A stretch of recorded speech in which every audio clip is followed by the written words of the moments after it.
We're at Barcud on the south side of St David's Peninsula in Pembrokeshire. And these slabs that you can see, which are dipping to the south pretty steeply, these are all Cambrian sandstones, and they're pretty much, although they've got bedding in them, they're pretty much all sandstone. There's very little shale in between them, and so they're folded in a very brittle manner, chevron folding.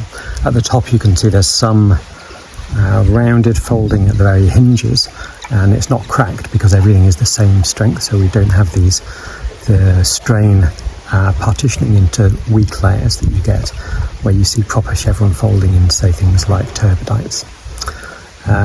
And this is all striking approximately north, northeast, south, southwest, so in the same orientation as all of the Caledonian orogeny things that we see in Scotland. And this was deformed during the later stages of the Caledonian orogeny in the Silurian and maybe early Devonian as well.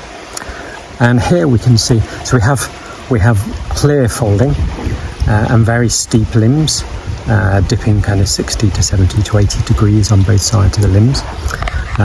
And here, just in front of me, you can see evidence for thrusting as well. So maybe you can see, just coming up through here, the way that the beds are folding round like this. You see that coming up through there, the beds folding across there? And that's actually a thrust fault that's running up through here, and then the beds step over there like this. So we've got clear evidence of thrusting. So that's a thrust fault, and you don't see them because it's all parallel to the bedding. You don't see them apart from where it steps across beds like that. So that's a really nice example of bedding parallel thrusting, which you see here, you see in the Torridon sandstone as well, and you really only see it when it steps across like that. So it's a really nice example.